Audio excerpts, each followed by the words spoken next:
Enhorabuena para todas y todos. Excelente salud y la mejor vibra. Hoy quiero abordar un tema que al menos aquí en México se ha vuelto recurrente. Y bueno, en todo el mundo, hay que decirlo así, tiene que ver con la COVID-19 y las subvariantes de Omicron, que están consideradas también preocupantes por la OMS. Y bueno, se han hecho predominantes con sus nombres, porque tienen diferentes nombres, en muchísimos países. Hablaremos de la transmisión, de la gravedad, la reinfección, las pruebas diagnósticas, ahora sí, cuando no funcionan con la Omicron, y los tratamientos, bueno, claro, y las vacunas. El experto de hoy es el doctor Miguel Ángel Minero Giver, quien es infectólogo pediatra, pero se ha vuelto un experto en todo este tema de Omicron. Doctor, bienvenido. Muchas gracias por la invitación. La primera pregunta nos la envía un usuario de @telesurtv y dice así: los sublinajes más frecuentes son el BA1, BA1.1 y BA.2, pero también en Europa está la BA4 y la BA.5. La secuencia genética del BA.2 difiere del BA.1 y del BA.4 y del BA.5. ¿Usted qué cree? Claro, o sea, en realidad todas estas subvariantes tienen un código genético distinto. La base principal se basa justamente o tiene el contexto en Omicron, digamos en la primera variante de la que hablamos previamente. Porque estas son sublinajes, ¿no? Exactamente. De hecho, el hablar de un sublinaje se habla de una misma especie que viene de diferentes ramas. O sea, digamos que son como familiares muy, muy cercanos, que su modificación genética no es tan significativa, por ejemplo, la diferencia que había entre alfa y la que había entre delta y la que había entre omicron, ¿no? O sea, son pequeñas modificaciones, pero que las hacen muy peculiares. ¿Ya no circula delta y alfa, doctor? No. Actualmente no, la circulación prácticamente está completamente desplazada. Si nosotros nos retomamos anteriormente a la pandemia, veíamos la variante original circulando, después cómo fue desplazada por alfa, después cómo fue desplazada por beta y así cómo han sido desplazadas todas las variantes. Entonces, también en estas mismas subvariantes ha habido un cierto desplazamiento. Empezamos primero con la beta 1, después está siendo desplazada y ahorita la más importante es la BA2. Por lo menos en México, ¿no? Así es. ¿También en América Latina? Así es. Doctor, ¿y cuáles son los síntomas de la BA.2? En general los síntomas no varían mucho. Prácticamente los síntomas han sido muchísimo más leves y más enfocados a la vía respiratoria alta, es decir, a parecerse más al resfriado común, tener dolor de garganta, tener mucho escurrimiento nasal, tener fiebre, tener malestar general, cansancio, cefalea. Cansancio siempre, ¿no? Exactamente. Pero en realidad son síntomas muchísimo más leves y esto es porque el virus ya no se replica como antes en los pulmones, sino se replica más ya en la vía aérea superior. Por eso son los síntomas más asociados a una gripa común o un resfriado común. Esto lo hace una variante, o sea, la Omicron, y las subvariantes o sublinajes menos peligrosos que la delta y la alfa, pero sí más contagiosos. Exactamente. Pero aquí hay un punto bien importante a tomar en cuenta. Nosotros nos estamos exponiendo a una variante que ya está circulando con unas tasas de vacunación más altas o con unas tasas de personas que ya tuvieron la enfermedad un poco más elevadas. Al inicio de la pandemia, pues esto era completamente diferente. Entonces esto sí cambia un poco el contexto en el cómo va a ser el pronóstico y el desenlace de los pacientes. ¿Cómo cambia con Omicron? El periodo de incubación, el periodo en que te duran los síntomas y cuando desaparecen los síntomas. El periodo de incubación prácticamente con las variantes previas era el mismo. Actualmente, bueno, se sabe que el periodo de incubación con Omicron sí está un poco más acortado, que puede ser entre 3 a 5 días de que empiecen los síntomas. Pero esto sí cambia mucho en el contexto del desenlace de la enfermedad o de la duración de la enfermedad, y esto sí tiene mucho que ver con la vacunación que tenga el paciente. Si es un paciente que tiene sus 3 dosis completas de vacuna, su periodo de enfermedad puede durar esos mismos 5 días o extenderse a 7 días, es un periodo más corto. Conforme van disminuyendo las vacunas, si tiene 2, puede durar entre 7 a 10 días, pero si no tiene ninguna, puede durar hasta 14 días la enfermedad y puedes tener una gran complicación más grave. Doctor, y una vez que terminan los síntomas, la persona a veces sigue dando positiva a la COVID. ¿Pero eso significa que puede seguir contagiando? No, en la gran mayoría de los casos no. Lo que pasa o lo que yo trato de explicarle siempre a los pacientes es que muchas veces el virus muerto se sigue detectando en las secreciones respiratorias y eso es completamente normal y es un proceso que se llama excreción viral. todos los virus que se replican en el epitelio respiratorio o en el tracto respiratorio superior tienen una cierta duración que se van eliminando. Por ejemplo, influenza se puede eliminar 2 semanas y puede seguir saliendo positivo. Actualmente con SARS-CoV-2 o con estas variantes prácticamente es el mismo tiempo. Sin embargo, nosotros nos basamos primordialmente en si el paciente tiene síntomas positivos con la enfermedad en ese momento o no. Si es un paciente que ya está completamente asintomático, que no tiene ninguna sintomatología, pues decimos que solamente está eliminando un poco más lento al virus y no es contagioso. La BA2 es más transmisible que la Omicron en general, aunque es un sublinaje. Sí, así es. ¿Por qué? Esto se basa en las mutaciones que tiene o en dos principales cosas. Lo primero es que es más transmisible porque digamos que en la conformación que tiene el virus tiene mayor afinidad para pegarse, digamos, a los seres humanos, a diferencia de las variantes iniciales que no tenía tanto como esta afinidad. Y esto pues es porque evolutivamente Omicron ha ido creciendo con nosotros. El objetivo siempre de una enfermedad es causarle la patología al paciente, ¿no? Entonces justamente estas variantes lo que hacen es hacer estas mutaciones en su capacidad de fijación para que a las personas les dé más la enfermedad. Y lo otro que también es muy importante es que casualmente estas variantes o estas subvariantes o estos sublinajes de Omicron tienen el objetivo de evadir inmunidad previa y evadir tanto inmunidad por vacuna o inmunidad por enfermedad previa. Esto quizás es como lo que más preocupa a todo el mundo, ¿no? Estas dos cuestiones importantes. Y específicamente la transmisibilidad nosotros lo vimos desde la cepa original, que a lo mejor al principio si yo tenía COVID en 2020, podía contagiar yo a 2 personas nada más. Actualmente ¿Con la Omicron a cuántas? Hasta 15 personas. ¿Qué hace tan contagiosa, tan transmisible a la Omicron? Algunos expertos dicen que es que la Omicron se replica en el tracto respiratorio y no en los pulmones. ¿Es eso? ¿Es verdadero o falso? Es una parte bastante interesante, quizás digamos que es como el 80% de las teorías, pero el resto del 20% depende de dos cosas importantes. Uno, una persona que no tiene su esquema completo de vacunas para COVID-19 tiene la posibilidad de transmitir más el virus. ¿Por qué? Porque tiene una duración mayor de la enfermedad y a mayor duración de la enfermedad hay mayor posibilidad de contagiar a las otras personas. Entonces hay que vacunarse. Exactamente.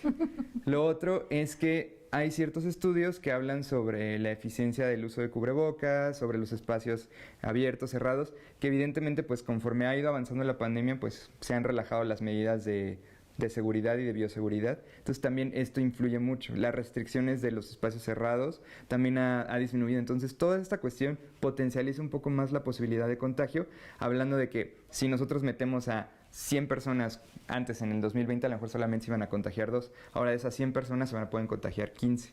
Entonces esto también involucra pues una posibilidad mayor de contagio a esta variante. Pero también se habla de escape de inmunidad.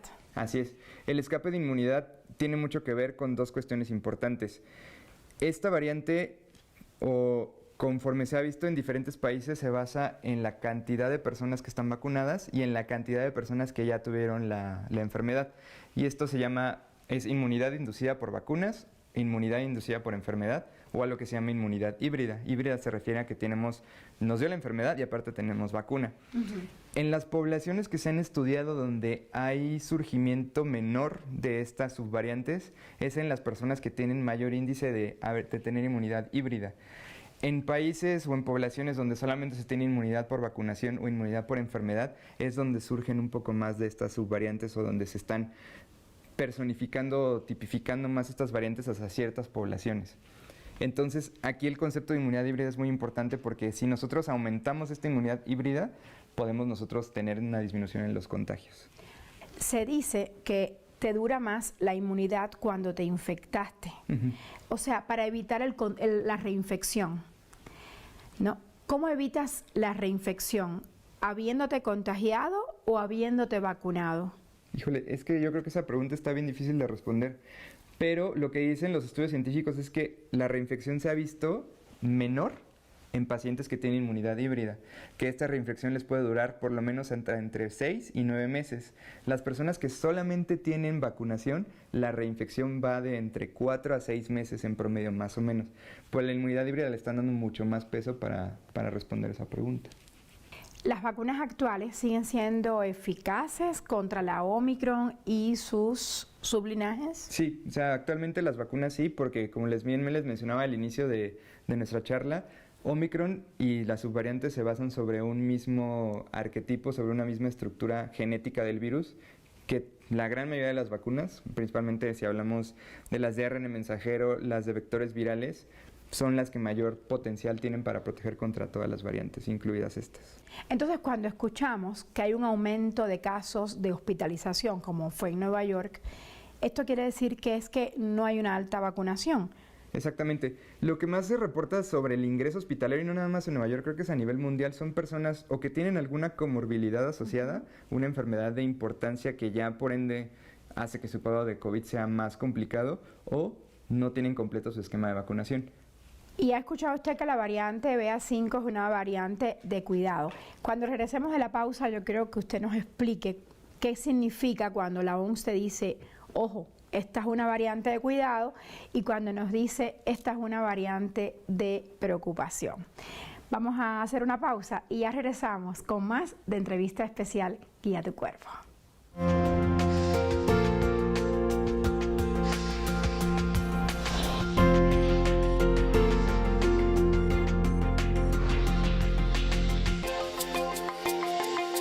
Estamos de regreso para continuar esta plática sobre las nuevas variantes o subvariantes de la variante, valga la redundancia, Omicron.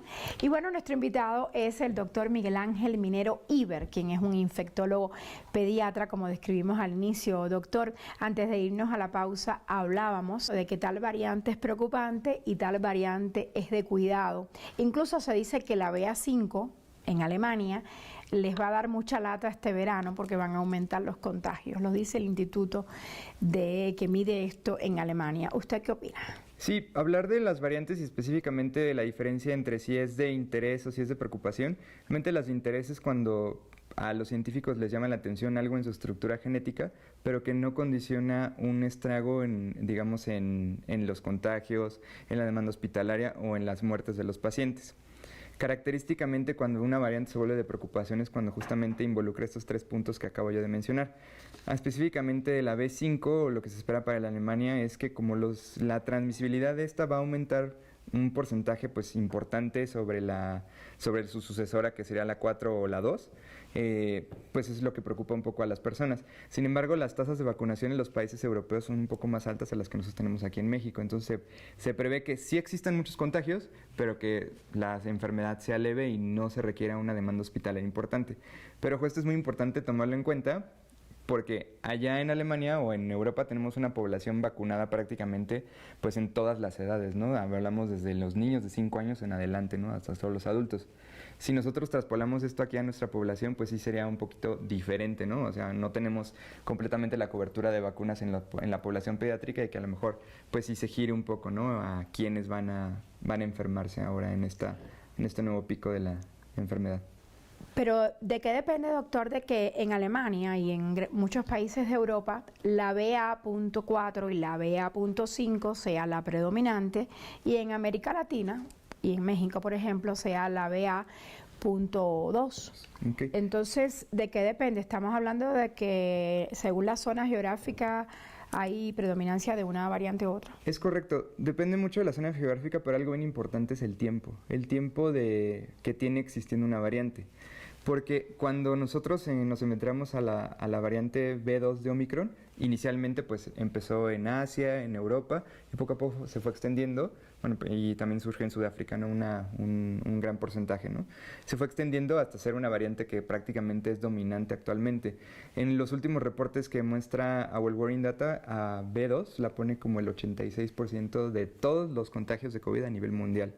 Entonces, justamente estas subvariantes que están surgiendo de esta misma variante, pues inicialmente, como usted bien lo dice, inician en una población, y de ahí es de donde se van extendiendo. Entonces, probablemente pase exactamente lo mismo que ha pasado con las otras subvariantes o con las variantes, que van a ser desplazadas por estas y que generalmente van a tener cambios pequeños en su conformación genética, pero que las van a seguir siendo mucho más contagiosas. En Portugal, por ejemplo, la BA.5 ya es responsable del 80% de las infecciones, ya desplazó a la BA.2 ¿A qué se debe que las desplaza y llega otra y empieza a predominar? En general se debe a un proceso evolutivo que también tienen las infecciones. O sea, cada proceso infeccioso va evolucionando conforme va infectando a más personas.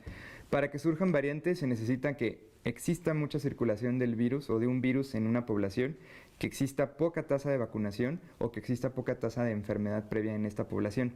Entonces, en esas poblaciones donde estamos viendo que están aumentando o están creciendo estas subvariantes o que se están reportando, justamente cumple esto que les acabo de mencionar, estas pequeñas faltantes que a lo mejor en otras poblaciones donde no surgen tantas variantes, pues no están presentes. Y otro punto también bien importante comentar, actualmente se busca de manera intencionada este material genético y se busca de manera intencionada si se trata de una nueva variante o no. Antes solamente decíamos, si es positivo, es negativo y ya, ¿no? O sea, actualmente se está haciendo un estudio extensivo y es justamente lo que se detecta, ¿no?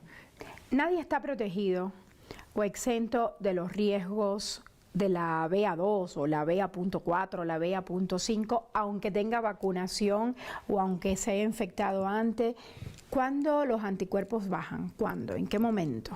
En realidad es difícil responder esa pregunta porque nuestro sistema inmunológico es tan, digamos, avanzado que muchas veces genera algo que se llama memoria inmunológica y vamos a estar protegidos ante una enfermedad prácticamente siempre. Sí es importante tomar en cuenta que las variantes o que lo que va a hacer la diferencia va a ser, uno, si el patógeno, o en este caso el coronavirus, cambia su conformación y que es justamente lo que está sucediendo, y lo otro es si la tasa de vacunación disminuye. Generalmente uno va perdiendo anticuerpos a una enfermedad, digamos, que es de circulación frecuente, llámese influenza, llámese coronavirus, llámese cualquier infección de vías respiratorias, vamos perdiendo, digamos, inmunidad entre un periodo de entre 6 y 9 meses. Por eso, si nosotros nos retomamos antes de la pandemia, pues nosotros nos enfermamos de gripe o resfriado común aproximadamente 1 o 2 veces al año. Y de influenza, pues si no nos vacunábamos, nos puede dar 1 vez, 1 o 2 veces al año. Justamente esto habla de la evolución o de esta enfermedad del coronavirus que prácticamente va muy encaminada hacia esa parte, hacia decir que el virus, de ser un virus pandémico, ahora va a ser un virus endémico, o sea, un virus que va a vivir con nosotros y que va a causar enfermedad de manera, no sabemos si estacional, no me refiero a si va a ser un virus que va a estar predominantemente en verano, otoño y invierno, o si va a ser un virus que esté presente durante todo el año y que conforme vayan siendo los picos, pues se vaya manifestando. ¿Es más difícil detectar ahora estas variantes por PCR? Usted nos comentaba antes de iniciar el programa que es más factible que estas subvariantes de Omicron se detecten en prueba de antígenos. ¿Es cierto? Sí, es correcto, porque generalmente lo que detecta las pruebas de antígenos son la conformación molecular de una manera más rápida de, digamos, la pared de la coronita del virus, ¿no? Donde están estas espigas que ya todos conocemos, esta proteína spike. La PCR, al ser viene como en un kit ya muy estandarizado, estaba muy basado, digamos, en la variante original, en la variante de Omicron, y en estos sublinajes o en estas subvariantes se puede llegar como a confundir y no reportarla de una manera positiva completamente.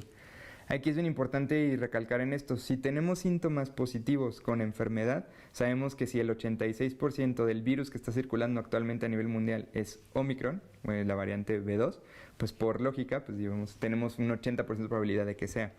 Entonces siempre hay que repetir una prueba y en dado caso de que ya salga negativa 2 veces, pues ya podemos ver si es alguno de los otros virus que también ya están circulando actualmente. Doctor, quiero detenerme en una pregunta que nos llegó hace unos días a la cuenta de @ISAEntrevista, que es la cuenta de este programa, y es de un médico cubano que se llama Gabriel Guevara, y él pregunta, o más bien afirma, el virus va a seguir mutando como lo ha hecho hasta ahora, y esas mutaciones permiten que el virus ingrese a las células más rápido y también contribuye a evadir las respuestas de anticuerpos que se generan a partir de la vacunación o la infección, ¿cierto? Cierto. Es difícil saber si una persona se está defendiendo exclusivamente por vacunación o de una manera combinada, ¿no? Una inmunidad híbrida. Entonces sí, lo que comenta el doctor es cierto. Pero lo que sí queda claro es que tus posibilidades de ir a un hospital porque te reinfectes son menores. Es correcto. Doctor, contagiarse de COVID te da anticuerpos, pero ¿te exenta de riesgo de volver a contagiarte o de hospitalizarte? En realidad no exenta de riesgo de volver a contagiarse. De hospitalizarse quizás sí, no que lo exente, pero sí disminuye un porcentaje significativo. Entre mayor vacunación tengamos, es decir, ahorita sabemos que debemos de tener 3 dosis completas las personas adultas. Si nosotros garantizamos que se tenga ese esquema de vacunación completo, la posibilidad de hospitalización prácticamente se reduce muchísimo. Entonces, sí, o sea, no se exime de que tengamos la enfermedad nuevamente, pero de lo que sí nos protege es de ir a un hospital, ir a urgencias. Doctor, tenemos aquí una pregunta que se nos quedó ahí tras las bambalinas en un programa de un usuario de @TelesurTV, que es la cuenta oficial de Telesur, y dice: ¿el COVID prolongado te puede dar después de ser vacunado y tener tu dosis de refuerzo? A mí me parece muy interesante esto de la COVID prolongada. Bueno, yo le llamo así, hay otros que le llaman el COVID prolongado. Hay un problema siempre con el género de la enfermedad. ¿Usted qué opina? Antes de que existieran las vacunas, era muy característico que las personas o los pacientes presentaran el síndrome de COVID largo. Actualmente ya se comparó, digamos, como la población antes de la era de la vacunación y actualmente con la era de la vacunación, y se vio que justamente el síndrome de COVID prolongado en las personas que tenían un esquema de vacunación completo o se presentaba muy corto o estaba completamente ausente. Y esto tiene una cierta lógica porque el síndrome de COVID largo se desprende o se desencadena de una persona que haya tenido una enfermedad grave. Claro. Es decir, si yo estuve hospitalizado, si estuve intubado, si yo tuve mucho tiempo... Vas a tener muchísimas secuelas. Exactamente, vamos a tener un gran porcentaje de secuelas. Y característicamente, en la población que tenía su esquema completo de vacunación, se vio que este COVID prolongado pues prácticamente no se presentaba. Y algo bien interesante también que se estudió es en los pacientes, en los niños, esto fue en Estados Unidos y en algunos países de América Latina que vacunan a pacientes ya pediátricos. Hablábamos en algún otro programa, o seguramente lo han escuchado, de este síndrome pediátrico inflamatorio multisistémico, claro, que es una complicación de long COVID o de COVID prolongado importantísima en los niños. Entonces, estudios con la vacuna, específicamente con la de Pfizer y Moderna, vieron que al momento en el que se aumentaban las tasas de cobertura de vacunación de estos pacientes, empezaban a disminuir la aparición de este síndrome. Entonces se hizo una asociación, digamos, bastante lógica de cómo las vacunas también nos protegen contra la enfermedad prolongada o contra complicaciones a largo plazo del COVID-19. En niños entonces se ve menos este síndrome, que era Sí, bastante peligroso y preocupante. así es, en Estados Unidos, donde se hizo este estudio, sí se vio que la vacunación disminuyó por la incidencia de este síndrome. Ya estamos a más de 2 años del inicio de la pandemia y hay muchísimas personas, y yo conozco algunas que ni siquiera se han cuidado y nunca se han contagiado. ¿A qué se debe esto? Hay ciertas teorías. La principal teoría es que muchas veces algunas personas tienen alguna cuestión en sus genes y en su sistema inmunológico que las protege contra ciertas enfermedades. O que muchas veces sí han tenido la enfermedad, pero como no se han estudiado, no se han hecho pruebas de anticuerpos, no se han hecho alguna otra cuestión, a lo mejor tuvieron y pasó completamente desapercibida por justamente esto, lo primero que les comentaba. Es prácticamente justo por esas dos teorías por las cuales se cree que son pocas las personas, ¿sí? O sea, yo conozco pues prácticamente a 1 o 2 personas de mi círculo que ellos juran que nunca han tenido, pero pues en realidad siempre es bueno hacerse una prueba de anticuerpos para saber si sí tuvimos o no. Doctor, a esta altura de la pandemia, ¿no? Ya más de 2 años, ¿usted qué recomienda? ¿Extremar precauciones o vivir más relajados y ponerse el cubrebocas solo si salimos a lugares concurridos? ¿Cómo usted ve la cosa? Porque la pandemia sigue y ya lo ha descrito usted en el programa, llámese como se llame. Variante Omicron con el sublinaje BA.2, BA.4, BA.5 o BA.2.12.1, como le querramos llamar. Pero sigue, es una realidad. ¿Usted qué recomienda? Yo recomendaría quizás no ser tan extremos como al inicio. Al inicio éramos un poco más extremos y un poco más, digamos, pues no conocíamos radicales. La enfermedad. Eso era un punto muy importante, pero también la demanda que se tenía en los hospitales. Actualmente la demanda es prácticamente para recibir una consulta o para tomar una prueba conforme han aumentado los casos. Y yo le puedo decir en la experiencia del hospital donde trabajo, hace un mes veíamos 1, 2, 4, 5 consultas a lo mucho en todo un turno, ¿no? Digamos en un turno de 24 horas en un hospital. Actualmente estamos viendo entre 15, 20 consultas. Consultas por COVID. Consultas exactamente por COVID. y pacientes hospitalizados de tener pabellones de más de 50 pacientes, ahorita tenemos 5 pacientes, 4 pacientes, ¿no? Entonces la demanda hospitalaria es la que, digamos que preocupa para extremar precauciones, para extremar medidas de cerrar lugares, de restringir como ciertas cuestiones que vivíamos en 2020.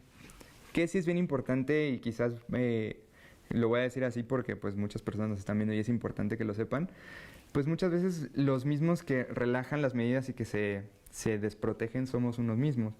Y no me van a dejar mentir, muchas veces tenemos familiares cercanos que tienen síntomas respiratorios y que dicen es gripa, pero no es COVID, ¿no? O sea, o también que tienen esta misma idea de que como no he perdido el olfato, es que no es COVID. Entonces, que con esta no se pierde el olfato, exactamente, ¿no? Es característico, ¿no? Que todavía tenemos como ese rezago de la información de que tristemente ya llevamos como prácticamente ya casi 3 años de pandemia y que no conozcamos como estas cuestiones.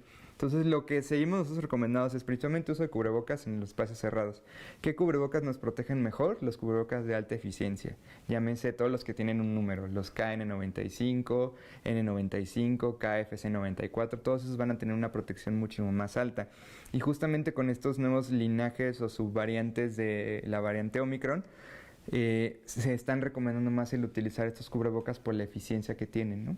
A diferencia de los tricapas o de los cubrebocas de tela que prácticamente pues ya yo le digo a mis pacientes que no hay que usar de esos. En segundo lugar, los espacios cerrados, los espacios que no tienen una adecuada ventilación. Los brotes que han surgido de esta enfermedad han sido en espacios donde había una gran cantidad de personas, donde no circulaba bien el aire, donde no había una adecuada ventilación y no se necesita tener un sistema avanzado de filtración de aire, sino simplemente con que corra aire y esté circulando, tener un ventilador, tener las ventanas abiertas es más que suficiente y lo más importante pues que se vacunen las personas. Bueno, definitivamente hay que aprender a vivir con este virus porque va a seguir, ya sea endémico o no, va a continuar. Gracias, doctor Minero, por estar hoy con nosotros. Muchas gracias a usted. En entrevista especial. ¿Ya lo escuchó? Hay buenas noticias después de todo. La inmunidad general de la población es mayor que al inicio de la pandemia. ¿Por qué? Porque nos infectamos, nos contagiamos o porque nos vacunamos, que es muy importante. Nuestro experto nos dice que debemos mantener las precauciones, con sentido común, claro. Es mejor no contagiarse y es mejor, muchísimo mejor, vacunarse con las dosis que nos recomienden nuestros médicos. Cuídense mucho, los veo en 7 días. Esto es entrevista especial de Guía a tu Cuerpo, nuestro programa gemelo. Hasta la próxima.